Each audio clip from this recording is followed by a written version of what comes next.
Our next award is the Volunteer of the Year Award, and it's certainly, look, let's not mess around. It's one of the most important awards of the evening. The award aims to recognise an outstanding volunteer who has gone above and beyond to help Bowls WA, or indeed their own club in a particular field. This year, I'm delighted to say that it was extremely difficult to select a winner. There were so many nominations from all clubs involved, which is great to see that so many people are doing such outstanding work in volunteering.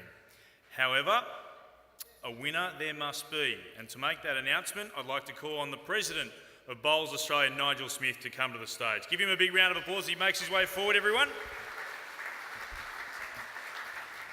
And before we find out who the Volunteer of the Year is, a couple of questions to the President. Huge period for the sport at the moment. There's been a bit happening. What lies ahead in terms of the future for bowls in this nation? Oh, look, we've had a huge short past. If you look at last year in December, we had the World Championships in Christchurch where Australia won 5 gold medals, 2 bronze, 1 silver, and the best ever performance on international soil. Auckland early on this year, the first time we took the sport to overseas and on a portable rink, which was interesting. So we now have the ability to take the sport to people. So that's an interesting challenge for us. Probably the number one thing that the people wanted us to do was to get bowls back on live, free-to-air television, and that's just started last Sunday, continuing on for the next 20 weeks. So we'd implore everybody in this room to switch on. It's a free-to-air TV. When and where?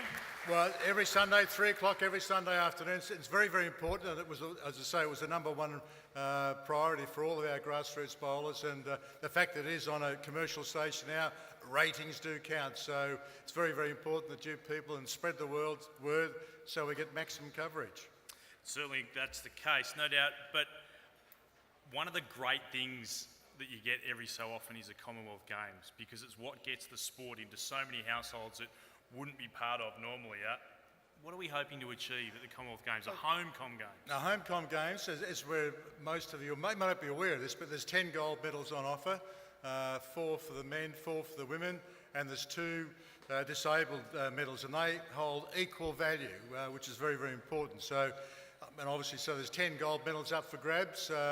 Certainly talking to Steve Glasson, he's keen to get 10, and certainly West Australia is represented at this stage with Christina Christick and Eddie Gollan in the multi-disabled. So those two have a chance of getting down to the last cut-off. So the selector's got a very, very tough job over the next ensuing months and weeks. The side will be selected later on this year.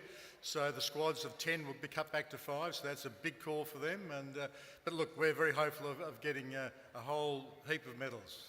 What's the biggest challenge, do you think, that the sport faces at the moment? Oh, look, I think probably the biggest challenge for all of us is participation. We see our formal membership it is slightly dipping, but I think the real opportunity out there is that our social membership is really going up. So I guess the challenge for us at the national level and also state level, club level, is to try and shift those social members into the more formal game. So we need to be creative at the top and try and develop other versions of the game. And our sport is a wonderful sport in terms of being able to develop new versions of the game. A bit like cricket. I mean, Test cricket now is certainly thriving on the basis of 20, and 50 over cricket. And I see bowls no different. That obviously the traditional form of the game, the pennant game, obviously that's critical and it will stay. But I think it needs to be accompanied by other shortened versions of the game, particularly in a society where we're very, very time poor. Nigel, thank you for that. Let's find out who our finalists are for the Volunteer of the Year before Nigel lets us know who our winner is. Ladies and gentlemen, the finalists are from Emu Point Club, Philip Wenger, and from Safety Bay, Rowley Dickens. Let's find out who our winner is. The Volunteer of the Year, everyone. The winner is Rowley Dickens. Volunteering. So many people say it can be a bit of a dying passion in today's society, but it's obviously something you love doing. Why do you like it so much, and where's the passion come from for your club and your sport? Well, all the years that I've been, since I was about 16, 17, I've always been volunteering in some sort or other, whether it be with fire brigades, sea rescue and whatever. And I joined the club Safety Bay Club about 12 years ago, and there was vacancies for volunteers for different positions.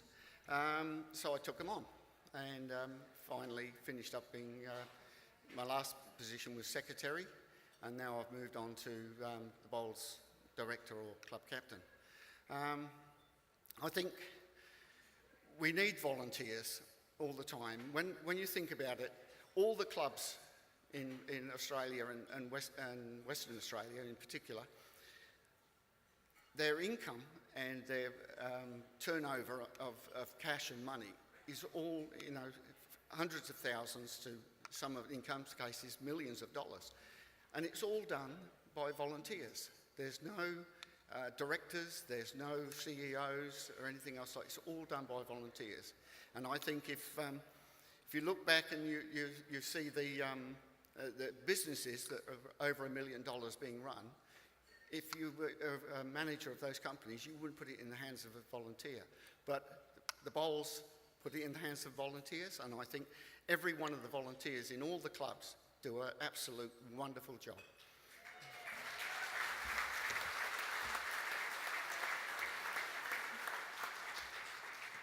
I've used this line before, but it remains true, the old one about that the Titanic was built by professionals, but Noah's Ark was built by volunteers, and which one lasted a bit better? For Safety Bay, what's the biggest challenge? And you've been in so many roles there. What's the biggest challenge that the club faces? The biggest challenge for Safety Bay is encouraging younger players. That's our big goal, is to try and get younger players into the club. It's a statewide problem with younger players. Our club, we've got about, you count on the hand the number of young players that are under 20, 25. The rest of them are like myself, over 65 and well into their 70s, 80s and 90s. And unfortunately, if we don't get the younger players in, we're going to lose the game, because the older players eventually are going to have to give up. But it's a difficult situation to work out what we're going to do. But encouraging more younger players into the event is what we're really after. I hope that you can solve the problem. I know a lot of clubs would love to do the same thing. Congratulations on the award. Give him a big round of applause, everyone. Volunteer of the Year. Thank you. Well done, Noel. Thank you. Well done.